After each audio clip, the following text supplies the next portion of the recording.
നമസ്കാരം. പൊതുവേദിയിലേക്ക് സ്വാഗതം. ഇന്ന് റിപ്പബ്ലിക് ദിന ചടങ്ങുകളുടെ ഭാഗമായി കണ്ടുമുട്ടിയ ഗവർണറും മുഖ്യമന്ത്രിയും പരസ്പരം മിണ്ടിയില്ല. പരസ്പരം അവഗണിക്കുന്ന തരത്തിലായിരുന്നു പെരുമാറ്റം. അനൈക്യം വളരെ വ്യക്തമായിരുന്നു. ഗവർണറും മുഖ്യമന്ത്രിയും സർക്കാരുമൊക്കെ തമ്മിൽ നടക്കുന്ന പോര് പരിഹരിക്കപ്പെടും എന്ന പ്രതീക്ഷയിലായിരുന്നു നാളിതുവരെ കേരളം. എന്നാൽ ആ പ്രതീക്ഷകൾക്ക് മങ്ങലേൽക്കുകയാണോ എന്നാണ് ന്യൂസ് 18 ഇന്ന് ചർച്ച ചെയ്യുന്നത്. എല്ലാവർക്കും പൊതുവേദിയിലേക്ക് സ്വാഗതം.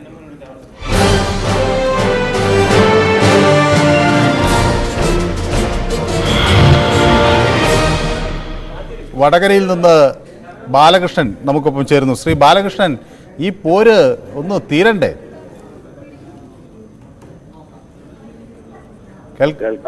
കേൾക്കാമോ ശ്രീ ബാലകൃഷ്ണൻ? നമസ്കാരം സാർ. നമസ്കാരം. എന്തുണ്ട്? സുഖം തന്നെ സാർ. സാറിന് സുഖം തന്നെ അല്ലേ? അതെ അതെ, ഞാൻ സന്തോഷമായി പോകുന്നു. ഏതായാലും ശ്രീ ബാലകൃഷ്ണൻ സന്തോഷം എന്നറിഞ്ഞതിൽ നന്ദി. പിന്നെ എന്ത് തോന്നുന്നു, ഈ പോക്ക് എങ്ങോട്ടേക്ക് എത്തും എന്നാണ് ശ്രീ ബാലകൃഷ്ണൻ കരുതുന്നത്? സാറേ, എനിക്ക് പറയാനുള്ളത്, ഇന്നലത്തെ നയപ്രഖ്യാപന പ്രസംഗം തന്നെ ഗവർണർ അത് വായിക്കാതിരുന്നത് കാരണം എന്താണെന്ന് വെച്ചാൽ, കേരള സർക്കാർ മുഴുവൻ കേന്ദ്രത്തിന്റെ തലയിൽ ചാരിയിട്ട് മുന്നോട്ട് പോകുന്ന ഒരു പ്രഖ്യാപനം അതിലുണ്ടായിരുന്നത് എന്നാണ് ഞാൻ മനസ്സിലാക്കിയത്. ഞാൻ കണ്ടിട്ടല്ല പറയുന്നത്. അപ്പൊ ചില ആൾക്കാർക്ക് ഇതിനൊക്കെ ഒരു ചൊറിച്ചിലുണ്ട്. ചൊറിച്ചിൽ എന്ന് പറഞ്ഞാൽ അവർ പറഞ്ഞ് വ്യക്തിപരമായിട്ട് ഇങ്ങനെ ആക്ഷേപിക്കുന്ന ചില പ്രശ്നങ്ങളുണ്ട് നമ്മളെ ന്യൂസ് 18. നമ്മളിപ്പോൾ നമ്മളെ പോലത്തെ ഒരു ഏഴകൾക്ക് പ്രതികരിക്കുവാനുള്ള ഒരു പരിപാടിയാണ് ന്യൂസ് 18 തരുന്നത്. ന്യൂസ് 18 ഒരു 1000 നന്ദി രേഖപ്പെടുത്തണം. കാരണം എന്താണെന്നറിയോ, നമ്മൾ സാധാരണക്കാരനെ പ്രതികരിക്കാനുള്ള ഒരവസരം ഒരു TV ചാനലും ഇന്ന് വരെ എൻ്റെ അറിവിൽ കൊടുത്തിട്ടില്ല. ഒരു തെരഞ്ഞെടുപ്പ് ദിവസമായിട്ടും തെരഞ്ഞെടുപ്പ് വോട്ടെണ്ണുന്ന ദിവസമായിട്ട് ഏതെങ്കിലും ഒരു ചാനൽ കൊടുത്തിരിക്കാം. അല്ലാതെ എല്ലാ ദിവസവും ഒരു ചാനൽ ഇതുവരെ കൊടുത്താൽ എൻ്റെ അറിവിലില്ല. അപ്പൊ അതുകൊണ്ട് ആ ചൊറിച്ചിലൊന്നല്ല, നമ്മൾ പറയുമ്പോൾ കാര്യങ്ങൾ വ്യക്തമായിട്ട് പറയണം. കാരണം നമ്മുടെ നാട്ടിൽ നടക്കുന്ന കാര്യങ്ങൾ കണ്ണടച്ചിരുട്ടാക്കുന്ന പോളിസി അല്ല. നമ്മൾ ഏത് പ്രസ്ഥാനം തെറ്റ് ചെയ്താലും അത് തെറ്റായിട്ട് പ്രതികരിക്കാനുള്ള ഒരു ശേഷി വേണം. അല്ലാതെ നമ്മൾ അന്ധമായിട്ട് ഇങ്ങനെ പ്രതികരിച്ചിട്ട് ഒരു കാര്യമില്ല. ഇന്നലെ ഒരു വ്യക്തി ഇന്നലെ നമ്മൾ വ്യക്തി നമുക്ക് പെട്ടെന്ന് അടുത്ത ആൾ വെയിറ്റ് ചെയ്യുന്നു. അതുകൊണ്ടാണ് അടുത്ത ആൾ വെയിറ്റ് ചെയ്യുന്നല്ല സാർ. നമ്മൾ എല്ലാ വ്യക്തികളും നമ്മളെ പോലെ ചിന്തിക്കണമെന്നില്ലല്ലോ. അവർക്ക് അവരുടെ അഭിപ്രായം പറയട്ടെ. ചില ആളുകൾ പക്ഷെ അവരുടെ സംസ്കാരം അവരുടെ വീട്ടിലോ അവരുടെ അടുക്കളയിലോ പറ്റൂ. പൊതുവേദിയിൽ ഇങ്ങനെ ഒരു ലക്ഷക്കണക്കിന് പ്രേക്ഷകർ കാണുന്ന ഒരു TV ചാനൽ സാറിനുണ്ട് ഒരു വിഷമം. ന്യൂസ് 18 ചാനൽ ഒരു മാനക്കേടില്ലേ? അല്ല, ഞങ്ങൾ ആഗ്രഹിക്കുന്നത് എല്ലാവരും ഒരു പൊതുവേദിയിൽ വരുമ്പോൾ അവരേറ്റവും വിമർശനമാകാം സഭ്യമായ ഭാഷയിൽ. അത് ആളുകൾ അവരെ കുറിച്ചാണ് വിലയിരുത്തുന്നത്. അതിപ്പോൾ ചാനലിനെ കുറിച്ചല്ലല്ലോ. ഞാൻ ഒരു സ്ഥലത്ത് നിന്ന് മോശമായി പെരുമാറിയാൽ ആ സ്ഥലത്തിലെ ആളുകളെ കുറിച്ചല്ല മറ്റാളുകൾ മോശമായി ചിത്രീകരിക്കുക, എന്നെ കുറിച്ചാണ്. അപ്പൊ തീർച്ചയായിട്ടും. പക്ഷെ നമ്മൾ സഭ്യമായ ഭാഷയിൽ പ്രതികരിക്കാം, നമുക്ക് എന്തും പറയാം. പക്ഷെ അതെന്ത് സഭ്യമായ ഭാഷയിലായിരിക്കണം. അതുകൊണ്ട് ഇതില് ഗവർണറുടെ ഭാഷ എന്ന് പറഞ്ഞാൽ, ഗവർണർ സത്യത്തിനും നീതിക്കും ഭരണഘടനാപരമുള്ള നിലപാടിൽ മാത്രം ഉറച്ചു നിൽക്കും. അത് കേരളത്തിലെ ജനങ്ങൾക്കറിയാം. അത് 2024 ഏപ്രിൽ മെയ് മാസങ്ങളിൽ നമ്മൾക്ക് വിട്ടുണ്ടാവും. എനിക്കത്രേ പറയാനുള്ളൂ. വളരെ നന്ദി. താങ്കളുടെ അഭിപ്രായം വ്യക്തമാണ്. രവീന്ദ്രൻ എന്നൊരു പ്രേക്ഷകൻ മുണ്ടക്കയത്ത് നിന്ന് ചേരുന്നു. ശ്രീ രവീന്ദ്രൻ, ഈ പ്രശ്നം തീരും എന്ന് രവീന്ദ്രന് പ്രതീക്ഷയുണ്ടോ? സാറേ, ഇത് നമ്മൾ അങ്ങോട്ട് കൊടുക്കുന്നത് തിരിച്ചു കിട്ടത്തുള്ളൂ. അത് സാറാളും ഞാനാളും അല്ല. നമ്മൾ അങ്ങോട്ട് കൊടുക്കുന്നത് ഇങ്ങോട്ട് തിരിച്ചു കിട്ടത്തുള്ളൂ. ഇതെന്നത് കാലത്തും വൈകിട്ടും അല്ല അദ്ദേഹത്തിന്റെ സംഘപരിവാർ പിന്നെ BJP-കാരൻ എന്ന് പറഞ്ഞ് പുള്ളിയെ പോകുന്ന വഴിക്ക് പുള്ളിയെ കരിങ്ങോട് കാണിക്കാൻ വേണ്ടി ഈ പിള്ളേരെ എല്ലാം ഇറക്കി വിട്ട് കാലത്തും വൈകിട്ടും പുള്ളി പോകുന്ന യാത്രയെല്ലാം ചോർത്തി കൊടുക്കുക, ഇങ്ങനെയൊക്കെ ഉള്ള ചെയ്യുന്ന നമ്മൾ കണ്ടോണ്ടിരിക്കുക. കേരളം എല്ലാം കണ്ടോണ്ടിരിക്കുക. പിന്നെ ഇതിന് നമ്മൾ ഇത്രയും കാലം എന്താ വെച്ചാൽ കേരളത്തിന് പറ്റിപ്പോയെന്ന് വെച്ചാൽ ഇത്രയും കാലം നമ്മൾ കണ്ടുകൊണ്ടിരുന്നതെന്ന് പറഞ്ഞാൽ റബ്ബർ സ്റ്റാമ്പുകളായിട്ട് ഗവർണർമാരെയും അതുപോലെ ഇലക്ഷൻ കമ്മീഷനെയൊക്കെ നമ്മൾ സാറ് എന്ന് പറയാം 50% ആൾക്കാർക്ക് അറിയത്തില്ല ഇപ്പോഴത്തെ പോലീസിന്റെ മേധാവി ആരാന്നുള്ള തലപ്പൊക്കെ പിരിക്കുന്നത്. അറിയാവോ? അറിയത്തില്ല. ഇപ്പം 50% ആൾക്കാർക്കും അറിയത്തില്ല ആരാന്നുള്ള. ഈ വ്യക്തിയെ കാണാൻ പോലും ഇല്ല. അപ്പൊ ഇങ്ങനെയുള്ള ഇത് എന്നറിയോ, കേന്ദ്രത്തിൽ ചങ്കുറപ്പും തന്റെ ഉള്ള ആളിരുന്നാൽ കേരളത്തിൽ വന്ന് ഇങ്ങനെയൊക്കെ കാണിക്കും. ഈ പിണറായി വിജയൻ മുട്ടു കുത്തിട്ടുണ്ട്. ഈ പുള്ളിയുടെ അടുത്ത് മാത്രമേ ഉള്ളൂ. പുള്ളിയുടെ അടുത്ത് അഭ്യാസം ഒന്നും പുള്ളി ഈ പിണറായി വിജയൻ സഖാവ് ഉദ്ദേശിച്ച ശ്രീ രവീന്ദ്രൻ ഇതിങ്ങനെ പോയാൽ മതിയോ? ഇതിനൊരു പരിഹാരം വേണ്ടേ? ഇങ്ങനെ പോയാൽ മതിയെന്ന് സാറേ ചെയ്ത് ഇവര് ആരാ മുൻകൈ എടുക്കണ്ടേ? മുഖ്യമന്ത്രിയും മന്ത്രിമാരും അല്ലേ മുൻകൈ എടുക്കണ്ട? മുൻകൈ എടുത്ത് പുള്ളിയെ പിണക്കാതെ പുള്ളിക്കെതിരെ വർത്താനമൊക്കെ പറയും. എന്തെല്ലാം വൃത്തികേടാ പുള്ളിക്കെതിരെ പറയുന്നത്, എന്തെല്ലാം കാര്യങ്ങളാണ് പറയുന്നത്. ഈ ശിവൻകുട്ടി എന്നൊക്കെ പറഞ്ഞ് പുള്ളിയൊക്കെ പറയുന്നത്, പുള്ളി പറയാൻ അതിലപ്പുറം പറയും. നമ്മൾ കണ്ടാലേ നിയമസഭയിൽ കയറിയിട്ട് തുണിയും പൊക്കി പിടിച്ച് കയറുന്നത്, ചാടുന്നു, എല്ലാം ഭാര്യ ഇറക്കുന്നത്. ആ പുള്ളിയൊക്കെ പറഞ്ഞ ആരെങ്കിലും അംഗീകരിക്കുമോ? ആരും വില കൽപ്പിക്കുകയില്ല. ഏതായാലും സർക്കാരും മന്ത്രിമാരുമാണ് മുൻകൈ എടുക്കേണ്ടതാണ് അങ്ങയുടെ അഭിപ്രായം. മറ്റൊരു പ്രേക്ഷകൻ കൂടി കാത്തു നിൽക്കുന്നതുകൊണ്ടാണ്. സൂപ്പി എന്നൊരു പ്രേക്ഷകൻ വെള്ളമുണ്ടയിൽ നിന്ന് ചേരുന്നു. ശ്രീ സൂപ്പി, സർക്കാരും മുഖ്യമന്ത്രിയുമാണോ മുൻകൈ എടുക്കേണ്ടത് പ്രശ്നപരിഹാരത്തിന്? ഈ ഗവർണറുടെ കാര്യത്തില് ഗവർണർ ചോറ് വിടയും കൂറ് നരേന്ദ്രമോദിയുടെ കാലിനടിയിലാണ്. ആ സമീപനം ശരിയല്ല ഗവർണർ ചെയ്യുന്നത്. കാരണം ഗവർണറെ ഉത്തരവാദിത്വം ഭരണഘടന പ്രകാരമുള്ള കാര്യങ്ങൾ നടത്തുന്നതാണ്. പക്ഷെ അത് ഒരു മിനിറ്റ് കൊണ്ടാണ് ചെയ്തത്. അത് കുഴപ്പമില്ലാതെ അവർ ഒപ്പിട്ടിട്ടുണ്ടല്ലോ ഗവർണറെ. പിന്നെ അതേപോലെ തന്നെ എ സി ജോസ് പ്രസിഡന്റ് സ്പീക്കറായ സമയത്ത് ഇതേപോലെ തന്നെ സ്പീക്കർ ചെയ്തിട്ടുണ്ട് അറിഞ്ഞത്. പക്ഷെ ഇതുപോലെ കേരളത്തിന്റെ അഭിവൃദ്ധിക്ക് ഗവർണർ മുൻപന്തിയിലുണ്ടാണ്. അത് മുഖ്യമന്ത്രിയും അതിൽ മുൻകൈ എടുക്കണം എന്നാണ് എന്റെ അഭിപ്രായം. യെസ്, വളരെ വ്യക്തമാണ്. കൃഷ്ണദാസ് എന്നൊരു പ്രേക്ഷകൻ വിളിക്കുന്നുണ്ട്. കൃഷ്ണദാസ് എവിടെ നിന്നാണ് വിളിക്കുന്നത്? തിരുവനന്തപുരത്ത് എവിടെ നിന്ന്? കാച്ചാണി. യെസ്, ശ്രീ കൃഷ്ണദാസിന് എന്ത് തോന്നുന്നു? ഇതിൽ പ്രശ്നപരിഹാരം സാധ്യമല്ലേ ശ്രീ കൃഷ്ണദാസ്? ഈ രണ്ടുപേരും ഇപ്പോൾ ഒരു പാരൽ രേഖ പോലെ പോവുകയാണ്. അത് മാറ്റിവെച്ചിട്ട് അവർ രണ്ടുപേരും മനസ്സ് തുറന്ന് സംസാരിച്ച് എവിടെയാണ് വീഴ്ച വന്നിട്ടുള്ളത്, അത് എന്താണെന്ന് മനസ്സിലാക്കി പോയാൽ ഇതിന് പരിഹാരം ഉണ്ടാവും. പിന്നെ ഈ ഇന്നലത്തെ പ്രശ്നം പിന്നെ അസംബ്ലിയിൽ നടന്നതാണെങ്കിൽ ഭരണഘടനാപരമായിട്ടുള്ള കാര്യം ഗവർണർ നിർവഹിച്ചു. പിന്നെ അതിനകത്തുള്ളത് എപ്പോഴും എന്റെ രാജ്യം, എന്റെ സംസ്ഥാനം എന്റെ ഗവൺമെന്റ് എന്ന് പറയാനായിട്ട് അദ്ദേഹത്തിന് ഒരു ബുദ്ധിമുട്ട് കാണും. കാരണമെന്ന് പറയുന്നത് ഈ ഒരു കാര്യം പറഞ്ഞാൽ അത് നടപ്പാക്കണ്ടേ. പൊള്ളയായ കുറെ വാഗ്ദാനങ്ങൾ എഴുതി വെച്ചിട്ട് അത് കഴിഞ്ഞതും ചെയ്ത് നടത്തിയിട്ടുമില്ല. ഇനി നടത്താൻ പോണതും പൊള്ളയായ വാഗ്ദാനങ്ങൾ എഴുതി വെച്ചിട്ട് എന്റെ ഗവൺമെന്റ് അത് നടത്തുമെന്ന് പറയാനുള്ള ഒരു വൈക്ലഭ്യം കൊണ്ടായിരിക്കും അദ്ദേഹം അത് പറയാതെ പോയത്. പിന്നെ സാറിനോട് ഒരു പറയാനുണ്ട്, ഇതൊരു പൊതുവേദിയാണ്. ഈ ആരെങ്കിലും സംസാരിക്കുമ്പോൾ സഭ്യമായ രീതിയിൽ സംസാരിക്കാൻ പറയണം. ഇപ്പം തന്നെ നേരത്തെ സംസാരിച്ച വ്യക്തി സൂഫി പ്രധാന മോദിയുടെ കാലിന്റെ ഇടയിലെന്നൊക്കെ പറയുന്നതൊക്കെ തെറ്റായ സമീപനമാണ്. കാലിന്റെ അടിയിൽ ഞാൻ കേട്ടത്. ഏതായാലും അങ്ങനെ അത് ശരിയാണ്. അത് അങ്ങയോട് ഞാനും യോജിക്കുന്നു. നമ്മളൊരു പൊതുവേദിയിൽ സംസാരിക്കുമ്പോൾ ആരെയും അങ്ങനെ അപഹസിക്കുന്നത് ശരിയല്ല. അത് അങ്ങയോട് ഞാൻ 100% യോജിക്കുന്നു. ഏതായാലും വളരെ നന്ദി ശ്രീ കൃഷ്ണദാസ് വിളിക്കുകയും അഭിപ്രായം പങ്കുവെക്കുകയും ചെയ്തതിന്. പ്രശാന്ത് എന്നൊരു പ്രേക്ഷകൻ ചേരുന്നുണ്ട്. ശ്രീ പ്രശാന്ത് എവിടെ നിന്നാണ് വിളിക്കുന്നത്?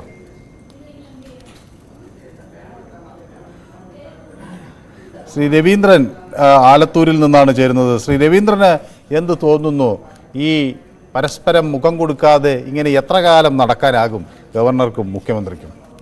റിപ്പബ്ലിക് ദിന ആശംസകൾ. ശ്രീ രവീന്ദ്രൻ, അങ്ങയ്ക്കും ഞങ്ങളുടെ ആശംസകൾ. സാറേ, ഇപ്പൊ ഇത് കണ്ടിട്ട് എന്താ തോന്നുന്നതെന്ന് വെച്ച് കഴിഞ്ഞാൽ ഇതിപ്പോ ഒരു നഴ്സറി കുട്ടികളുടെ ആ നിലവാരത്തിലേക്ക് ഇവർ രണ്ടുപേരും പോകുന്നുണ്ടോ എന്നൊരു സംശയം. രണ്ടുപേരിലും തെറ്റുകളുണ്ട്.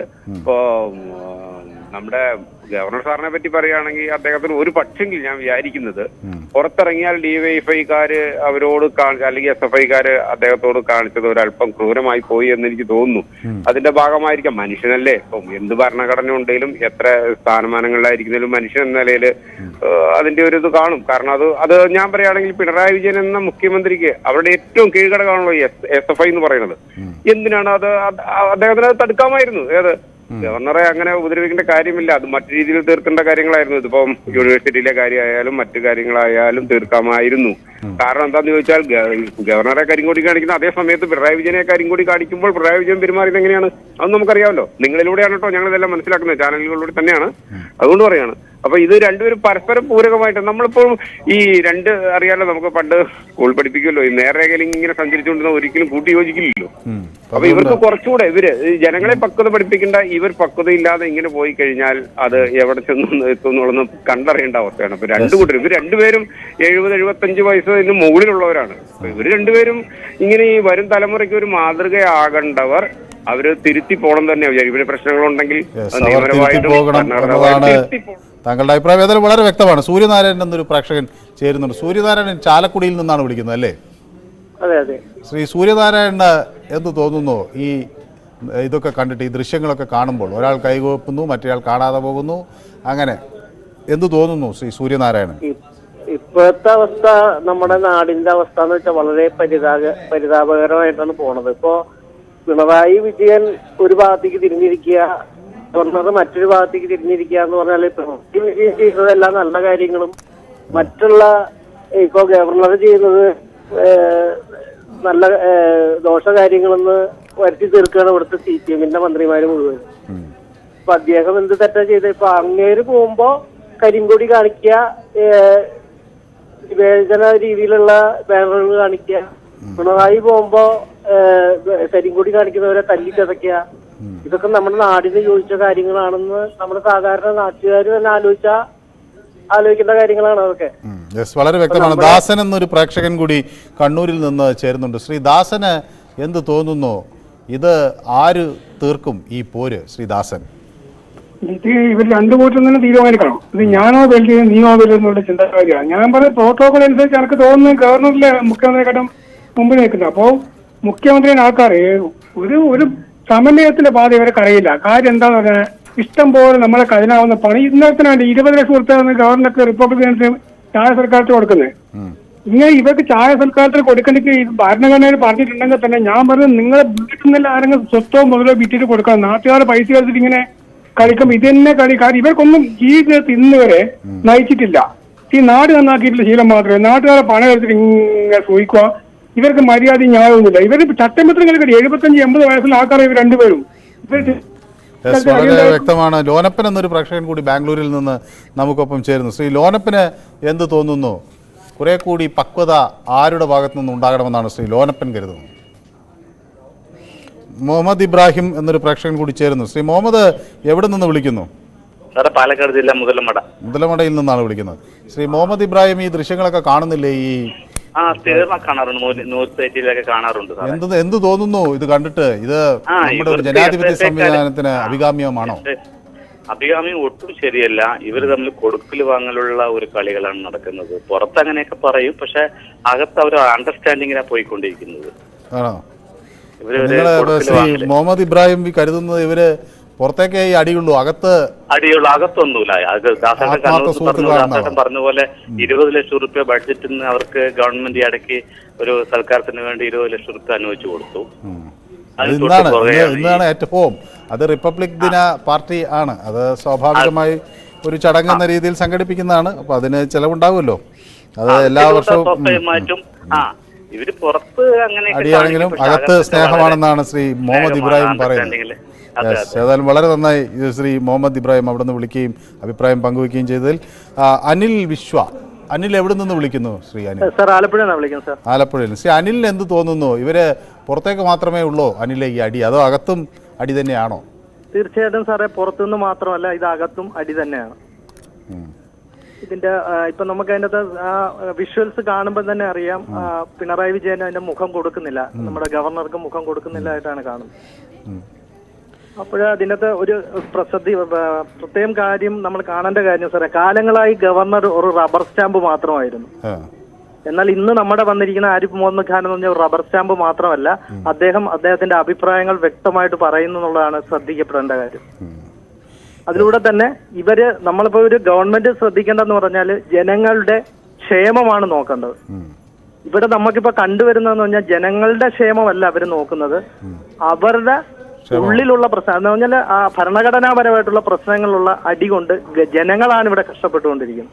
ഏതായാലും അവരത് മാറ്റാൻ തീരുമാനിക്കട്ടെ എന്ന് ഞാനും പ്രത്യാശിക്കുകയാണ്. രാജൻ എന്നൊരു പ്രേക്ഷകൻ കൊല്ലത്തുനിന്ന് ചേരുന്നുണ്ട്. ശ്രീ രാജന് എന്ത് തോന്നുന്നു? ശ്രീ രാജൻ ഇതൊക്കെ കണ്ടിട്ട്. സാറേ, ഇതിപ്പോ കേരളത്തിൽ മാത്രമാണ് ഇത് ഇങ്ങനെ പിണറായി വിജയന്റെ സ്വഭാവം ഇങ്ങനെ അനുസരിച്ച് പോയിരുന്നെങ്കിൽ ഞാൻ പറഞ്ഞതിന് അത് നമ്മുടെ ഇടതുപക്ഷ ഗവൺമെന്റിന്റെ കുഴപ്പമാണ്, അല്ലെ പിണറായി വിജയന്റെ കുഴപ്പമാണെന്ന് പറഞ്ഞു. പക്ഷേ തമിഴ്നാട്ടിൽ നോക്കി ഗവർണറും മുഖ്യമന്ത്രിയും കൂടെ വർത്താനം പറഞ്ഞിട്ട് 6 മാസമായി. കേസ് അവർക്ക് അവിടുത്തെ സ്റ്റാലിൻ കൊണ്ടത് കേസ് കൊടുത്തിരിക്കുക സുപ്രീം കോടതിയിൽ ഗവർണർക്കെതിരെ. അതുപോലെ തന്നെ വെസ്റ്റ് ബംഗാളിൽ മമതാ ബാനർജി ഭരിക്കുന്നിടത്ത് ദിവസം ആടിയ ഗവർണറും ഏതാണ്ട് പരിഹരിച്ചെന്ന് തോന്നുന്നു എനിക്ക്. അവിടെ ഇല്ല അതങ്ങനെ പരിഹരിക്കാൻ പറ്റുന്നതല്ല സാർ, അതിനകത്ത് വേറെ കഥകളുണ്ട്. പിന്നെ ഇപ്പം കർണാടകയിലെ കോൺഗ്രസ് ആണ് ഭരിക്കുന്നത്. അവിടെ ഇപ്പം ജനങ്ങൾക്കുള്ള ഏതോ ഒരു അലവൻസ് പാസ്സാക്കി അവർ കൊടുത്തിട്ട് ഗവർണർ ഒപ്പിട്ടിട്ടില്ല, അവിടെ അടി തുടങ്ങി. എവിടെല്ലാം കോൺഗ്രസ്സുകാർ എവിടെല്ലാം BJP അല്ലാത്ത ഗവൺമെന്റ് ഭരിക്കുന്നു അവിടെല്ലാം ഈ ഗവർണർമാര് പ്രശ്നം ഉണ്ടാക്കുന്നു. പിന്നെ ഇവര് ട്രൈ ചെയ്യുന്നത് എന്താന്ന് ചോദിച്ചാൽ ഈ ഗവൺമെന്റിനെ എങ്ങനെയെങ്കിലും പൊട്ടിച്ച് പാളിശാക്കി. കാരണം 55% പിന്നെ പൈസ കൊടുത്തോണ്ടിരുന്ന സ്റ്റേറ്റ് ആണ് കേരളം. അവിടുന്ന് അത് 28% എത്തിച്ചു. അതുകൊണ്ടാണ് ഇപ്പൊ കേരളം വട്ടം കറങ്ങുകയാണ്. അതുപോലെ തന്നെ ഈ എങ്ങനെയെങ്കിലും പൊട്ടിച്ച് ഇത് BJPയെ അധികാരത്തിൽ കൊണ്ടുവരാനുള്ള എല്ലാ മാർഗങ്ങളും ചെയ്തുകൊണ്ടിരിക്കുകയാണ്. 3-4 പ്രാവശ്യം മോദി വന്നു. പിന്നെ ഗവർണർ ട്രൈ ചെയ്യുന്നു. ഇപ്പം നാളെ മുതല് സുരേന്ദ്രൻ ഇറങ്ങുക വണ്ടിയുമായിട്ട്. അവരുടെ രാഷ്ട്രീയ തീരുമാനങ്ങളല്ലേ പ്രധാനമന്ത്രിക്ക് കേരളത്തിൽ. അതെ, ഞാൻ അതിന് എതിര് പറഞ്ഞല്ല. ഒരു 18 സീറ്റ് വരെ ലോക്സഭാ സീറ്റ് അവർക്ക് കിട്ടുമെന്നാണ് എനിക്ക് തോന്നുന്നത്. കേരളത്തിൽ 2 സീറ്റ് മറ്റുള്ളവർക്ക് വല്ലതും കിട്ടിയെങ്കിലായി, അത്രേ ഉള്ളൂ. ഏതായാലും ഒരു ചെറിയ ഇടവേള അനിവാര്യമായതുകൊണ്ടാണ് ശ്രീ രാജൻ വളരെ നന്ദി അഭിപ്രായം വിളിക്കുകയും പങ്കുവയ്ക്കുകയും ചെയ്തതിന്. പൊതുവേദി ഒരു ചെറിയ ഇടവേളയിലേക്ക് പോകുന്നു. പെട്ടെന്ന് മടങ്ങി വരാം. Short break. പൊതുവേദി തുടരുന്നു. എറണാകുളത്ത് നിന്നൊരു പ്രേക്ഷകൻ നമുക്കൊപ്പം ചേരുന്നുണ്ട്. സന്തോഷ് എന്നല്ലേ പേര് പറഞ്ഞത്? ശ്രീ സന്തോഷിന് എന്ത് തോന്നുന്നു ഈ ദൃശ്യങ്ങൾ കണ്ടിട്ട്? ഗവർണർ മയപ്പെടുമെന്ന് തോന്നുന്നു, സർക്കാർ മയപ്പെടുമെന്ന് തോന്നുന്നു? എനിക്ക് തോന്നുന്നത് സാറേ, ഇനി അവരുടെ ലക്ഷ്യം ഈ നിയമസഭയുടെ അകത്ത് ശിവലിംഗം ഉണ്ടോ എന്ന് ചോദിക്കാൻ ഈ ഗവർണറെ ഇവിടെ വിട്ടതാണെന്ന് എനിക്ക് തോന്നണം. പുള്ളിയെ ശ്രമിച്ചിട്ട് ഹലോ കേൾക്കണ്ട സാർ? കേൾക്കുന്നു. അപ്പൊ ഇനി ഇതിന്റെ അടിവേരും കൂടി ഒന്ന് ഇളക്കാൻ വേണ്ടിയാണ് അവരുടെ പ്ലാൻ. പിന്നെ ഇനിയിപ്പോ തീരാനുള്ള കൗതുകപരമായിട്ട് എനിക്ക് തോന്നണം, ഒരു കോഴിമുട്ടയുടെ ബുൾസൈ പിണറായിക്കും ഒരു താറാമുട്ടയുടെ ബുൾസൈ ഗവർണർക്കും കൊടുത്താൽ പരിപാടി തീരും. ഇത് കൊടുക്കാൻ നിങ്ങൾ തയ്യാറാണോ എന്നാണ് എനിക്ക് ന്യൂസ് എയ്റ്റിനോട് ചോദിക്കാനുള്ളത്. ഞങ്ങളെന്തായാലും ആർക്കും കോഴിമുട്ട കൊടുക്കാനൊന്നും തയ്യാറല്ല. ഭരണഘടനാപരമായ ഉത്തരവാദിത്വം എല്ലാവരും നിർവഹിക്കുക എന്നുള്ളതാണ് ഞങ്ങൾ കാണുന്നത്. ഒപ്പം ധാർമ്മികത ഉയർത്തിപ്പിടിച്ചുകൊണ്ട് രാഷ്ട്രീയം അതിൻ്റെ യഥാർത്ഥ അർത്ഥത്തിൽ ജനസേവനമാണെന്ന തിരിച്ചറിവ് എല്ലാവർക്കും ഉണ്ടാകുക എന്നതാണ് ഞങ്ങൾ ആഗ്രഹിക്കുന്നത്. ഏതായാലും മറ്റൊരു പ്രേക്ഷകൻ കൂടി നമുക്കൊപ്പം ചേരുന്നുണ്ട്. ശ്രീ ദീപുവിന് എന്ത് തോന്നുന്നു? ഈ പ്രശ്നം പെട്ടെന്ന് പരിഹരിക്കും എന്ന് തോന്നുന്നുണ്ടോ? ഇല്ല, ഒരിക്കലും പ്രശ്നം പെട്ടെന്ന് പരിഹരിക്കാൻ സാധ്യതയില്ല. കാരണം പ്രശ്നങ്ങൾ ഉണ്ടാക്കുന്നത് ഗവർണറാണ്. ഈ പിണറായി സർക്കാർ അധികാരത്തിൽ വന്ന് 2ാമത്തെ ഗവർണറാണ് ഇത്. അതായത് ആദ്യം 1ാം പിണറായി സർക്കാരിന്റെ കാലത്ത് ചീഫ് ജസ്റ്റിസ് ആയിരുന്ന പി സദാശിവം സാറായിരുന്നു ഉണ്ടായിരുന്നത്. അന്ന് എത്ര മനോഹരമായിട്ടാണ് ഇവിടെ കാര്യങ്ങൾ മുന്നിൽ പൊയ്ക്കൊണ്ടിരുന്നത്. അദ്ദേഹത്തിന് വേറെ അജണ്ടയൊന്നുമില്ല, വേറെ എന്തെങ്കിലും സ്ഥാനം കിട്ടണമെന്നോ അതിനുവേണ്ടിയൊന്നും അല്ല അദ്ദേഹം നിന്നത്. അദ്ദേഹത്തിന് ഈ ഗവർണർ സ്ഥാനം കിട്ടി, അദ്ദേഹം അതിന്റെ മാന്യമായിട്ട് കാര്യങ്ങൾ ചെയ്തു, സർക്കാരും അതേ രീതിക്ക് നിന്നു പോയി. പക്ഷെ ഈ ആരിഫ് മുഹമ്മദ് ഖാൻ എന്ന് പറയുന്നത് 7ഓ 8ഓ പാർട്ടി കഴിഞ്ഞിട്ട് വന്നതാ. അയാൾക്ക് വേറെ രാഷ്ട്രീയ ഉദ്ദേശങ്ങളുണ്ട്. ഇവിടെ കൂടുതൽ ഞാൻ ഈ നിങ്ങൾ വിരുദ്ധ സർക്കാരിനെ, BJP വിരുദ്ധ സർക്കാരിനെ ഞാൻ കുറെ മൂക്കൊണ്ട് എണ്ണ വരപ്പിക്കാൻ ശ്രമിക്കുന്നു, അതാ അവര് വരയ്ക്കുന്നു എന്നൊക്കെ ഇയാൾക്ക് അവിടെ കാണിക്കണം. അപ്പൊ കാണിക്കുമ്പോൾ പുതിയ എന്തെങ്കിലും കിട്ടുമോ എന്ന് കരുതിയിട്ടാണ് ഇദ്ദേഹം ഈ വേലകളെല്ലാം ഇവിടെ കാണിക്കുന്നത്. ഇദ്ദേഹത്തിന് എത്രയോ മാന്യമായിട്ടാണ് ഇവിടെ ഈ സർക്കാർ ഇദ്ദേഹത്തോട് പലതവണ കാണിച്ചിട്ടുള്ളത്. അദ്ദേഹം ചാൻസലർ ഒഴിയാമെന്ന് പറഞ്ഞു, അത് നമ്മൾ ഒഴിയണ്ട എന്ന് പറഞ്ഞു. അതിനുശേഷം അദ്ദേഹം കാണിച്ചു കൂട്ടി എന്താ, ഹൈക്കോടതി തന്നെ അദ്ദേഹം കൊടുത്ത ലിസ്റ്റ് എടുത്ത് ദൂരെ കളഞ്ഞു. ഇദ്ദേഹത്തിനെതിരെ സുപ്രീം കോടതി കേസ് കൊടുത്തപ്പോൾ സുപ്രീം കോടതി എന്നാ പോയി ആ പഞ്ചാബ് ഗവർണറോ ബീഹാർ ഗവർണർക്കെതിരെ ഞങ്ങൾ 2 വാചകം പറഞ്ഞിട്ടുണ്ട്, പോയി അത് വായിക്കെന്ന് പറഞ്ഞു. ഇദ്ദേഹം ഇങ്ങനെ നിരന്തരം കേരളത്തെ അപമാനിച്ചുകൊണ്ടിരിക്കുകയാണ്. കേരളത്തിന് മാത്രമല്ല ഭരണഘടനയെ അപമാനിച്ചുകൊണ്ടിരിക്കുകയാണ്. നിയമസഭയോടുള്ള അവഹേളനമല്ലേ ഇന്നലെ നമ്മൾ കണ്ടത്. അപ്പൊ ഇത്തരത്തിൽ കേരളത്തെ അപമാനിച്ച് ഇവിടെ സംഘികളെ സംബന്ധിച്ചിടത്തോളം എന്തെങ്കിലും ഇവിടെ കേരളത്തെ അപമാനിക്കുന്നത് കണ്ടു കഴിഞ്ഞാൽ അവർക്ക് വളരെ ആഘോഷപരമായി കൊണ്ടാണ്. കുറെ കോൺഗ്രസ്സുകാരും ഉണ്ട്. അതാണ് ഇന്നലെ ഒരു പ്രേക്ഷകൻ വന്ന് പറഞ്ഞത്, BJPയോടും കോൺഗ്രസിനോടും നിങ്ങളുടെ വേല വേണ്ടാന്ന് ഒരു കോൺഗ്രസ്സുകാരൻ പറയാണ്, തിരുവനന്തപുരത്ത് നിന്നുള്ള ആള്. അപ്പൊ തന്നെ അവർക്കറിയാം കോലീബി എന്ന് പറഞ്ഞാൽ ഇനി പ്രത്യേകിച്ച് വേറെ പറയേണ്ട കാര്യമില്ലല്ലോ. അപ്പൊ ഇത്തരത്തില് ഈ BJP വിരുദ്ധ സർക്കാരുകളെ എല്ലാം വേട്ടയാടുക എന്ന നിലയിൽ അവിടെ മോദി ഇറക്കിയിരിക്കുന്ന ആൾക്കാരാണ് ഇവര്. അതുമാത്രമല്ല ഇവരുടെയൊക്കെ അന്ത്യം എങ്ങനെയായിരിക്കും എന്നറിയാമോ? കാലാപാനി എന്ന സിനിമയിൽ ആ അമരീഷ് പുരിയോടൊപ്പം നടന്നിരുന്ന ശ്രീനിവാസൻ ഉണ്ടല്ലോ, ആ ശ്രീനിവാസന്റെ അവസ്ഥയായിരിക്കും ഇത്തരം ഇവിടെ വന്ന് ഇങ്ങനെ ഈ കേരളത്തെ അപമാനിക്കാൻ അല്ലെങ്കിൽ ആ സംസ്ഥാനത്തെ അപമാനിക്കാൻ പറഞ്ഞുവിട്ട ഈ ഗവർണർമാർക്കൊക്കെ സംഭവിക്കാൻ പോകുന്നതെന്നാണ് എനിക്ക് പറയാം. വളരെ വ്യക്തമാണ്. മറ്റൊരു പ്രേക്ഷകൻ കൂടി നമുക്കൊപ്പം ചേരുന്നു. KG കുമാർ കൊട്ടാരക്കരയിൽ നിന്നാണ് ചേരുന്നത്. ശ്രീ കുമാറിന് കേൾക്കാമോ? എന്ത് തോന്നുന്നു? നമസ്കാരം ശ്രീ കുമാർ. ഈ ഗവർണറുമായിട്ട് എത്രയും വേഗം ഒരു സമന്വയത്തിന്റെ പാത മുഖ്യമന്ത്രി വിചാരിച്ചതിൽ ആകാൻ പറ്റുമായിരുന്നല്ലോ. പക്ഷെ ഈ ഹലോ, കേൾക്കുന്നു, പറയൂ. മുഖ്യമന്ത്രി ഈ SFIക്കാരിങ്ങനെ സ്ഥിരമായിട്ട് കരിങ്കൊടി കാണിച്ചുകൊണ്ടിരിക്കുമ്പോൾ ആദ്യത്തെ 1-2 വട്ടം ഒരു ആവേശത്തിന് പിള്ളേർ കാണിച്ച് തീർച്ചയായിട്ടും CPM നേതൃത്വം ഇടപെട്ടിരുന്നെങ്കിൽ അത് ഇതാകാതെ മുഖ്യമന്ത്രിയുമായിട്ടൊരു സമന്വയത്തിന്റെ പാതയിൽ പോകാമായിരുന്നു. വ്യക്തമാണ് താങ്കളുടെ അഭിപ്രായം. ജയകുമാർ എന്നൊരു പ്രേക്ഷകൻ തിരുവനന്തപുരത്തു നിന്ന് കൂടി ചേരുന്നുണ്ട്. ശ്രീ ജയകുമാറിന് എന്ത് തോന്നുന്നു? സമന്വയത്തിന്റെ പാത എത്ര ദൂരെയാണ് ശ്രീ ജയകുമാർ? നമസ്കാരം സാർ. നമസ്കാരം. ഇതൊരു അഡ്ജസ്റ്റ്മെന്റ് ആണല്ലോ, ഇതൊരു തീർത്തും ഒരു അഡ്ജസ്റ്റ്മെന്റ് മാത്രമാണ്. ഈ ജനങ്ങളെ കാണിക്കാനുള്ള ഒരു ഒറ്റ പരിപാടി മാത്രമേ ഉള്ളൂ. ഇല്ലെങ്കിൽ ഈ ഗവർണർ വിചാരിച്ചിട്ട് ലാവൻ വിചാരിച്ചിട്ട് എന്തേ പൊക്കിയെടുത്ത് കളയാമായിരുന്നു. ഇതൊന്നും ചെയ്യില്ല. ഇതൊക്കെ ഇങ്ങനെ നീട്ടിക്കൊണ്ട് പോകും. പിണറായിയെ സംരക്ഷിച്ചു നിർത്തുന്നതും ഈ ഗവർണർ തന്നെയാണ്. പിന്നെ ഇപ്പൊ ഈ കാണിച്ചെന്ന് പറഞ്ഞാല് ഇച്ചിരി കൂടിപ്പോയി. കാരണം വെച്ചാൽ ഈ ജനങ്ങളുടെ മുമ്പില് ഈ പിണറായി സഹാവിന്റെ മറ്റേ സംരക്ഷണ ഗുണ്ടകളുണ്ടല്ലോ, അവര് കയറി നിത്യേന ഇദ്ദേഹത്തെ ആക്രമിച്ചുകൊണ്ടിരിക്കുന്ന ജനങ്ങൾ കാണുകയാണ്. ഇത് ജനങ്ങളെ കാണിക്കാൻ ഒരു പേരാണെങ്കിൽ പോലും അത് അദ്ദേഹത്തിന് വലിയ നാണക്കേടുണ്ടാക്കി. ആ നാണക്കേടിന്റെ പ്രശ്നത്തില് അദ്ദേഹം ചെയ്തു. ഇപ്പൊ ചെയ്തത് മാറ്റിമാറ്റിയിട്ട് ചെയ്തത് വേറെ ഇത് മോശമായിട്ടൊന്നും അദ്ദേഹം ചെയ്തില്ല. കാരണം എന്താ വെച്ചാൽ ഇതിൽ വായിക്കത്തക്ക യാതൊരു കാര്യവുമില്ല. വായിക്കത്തക്ക കാര്യം ഉണ്ടെങ്കിൽ ഇവിടെ പട്ടിണി എടുത്ത് ഭിക്ഷ എടുത്തതും മറ്റേ വികലാംഗൻ പെൻഷൻ കിട്ടാതെ ആത്മഹത്യ ചെയ്തതും അങ്ങനെ എത്രയോ കേസുകളുണ്ട്. അതൊന്നും ഇല്ലല്ലോ ഇവിടെ.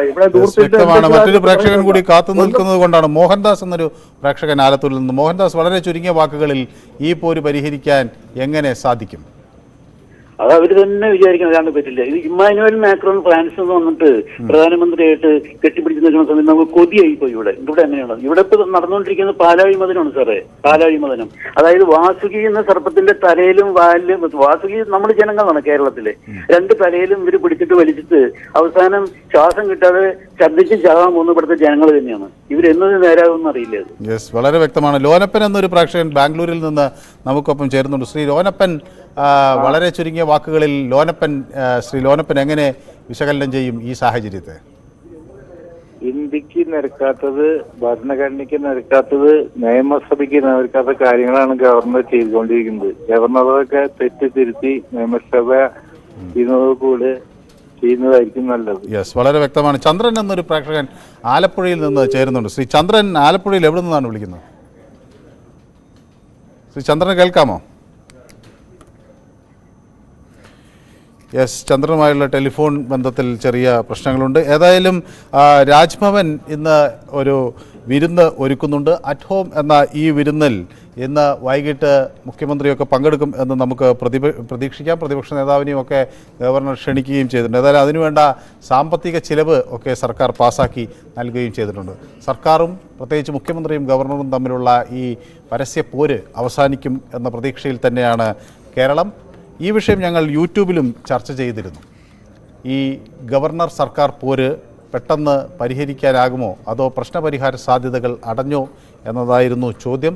പക്ഷേ 82% ആളുകൾ ഈ പ്രശ്നം പരിഹരിക്കില്ല, അതിൻ്റെ എല്ലാ സാധ്യതകളും അടഞ്ഞിരിക്കുന്നു എന്ന നിലപാടാണ് സ്വീകരിച്ചിരിക്കുന്നത്. അതേസമയം 18% ആളുകൾ ഇനിയും പ്രശ്നപരിഹാരത്തിന് സാധ്യതയുണ്ട് എന്ന നിലപാടാണ് എടുത്തിരിക്കുന്നത്. ഏതായാലും പ്രശ്നപരിഹാരം ഉണ്ടാകട്ടെ എന്ന വലിയ പ്രതീക്ഷയാണ് ഞങ്ങൾക്കും ഉള്ളത്. ഇന്നത്തെ പൊതുവേദി ഇവിടെ സമാപിക്കുന്നു. നാളെ മറ്റൊരു വിഷയവുമായി വീണ്ടും കാണാം. നന്ദി.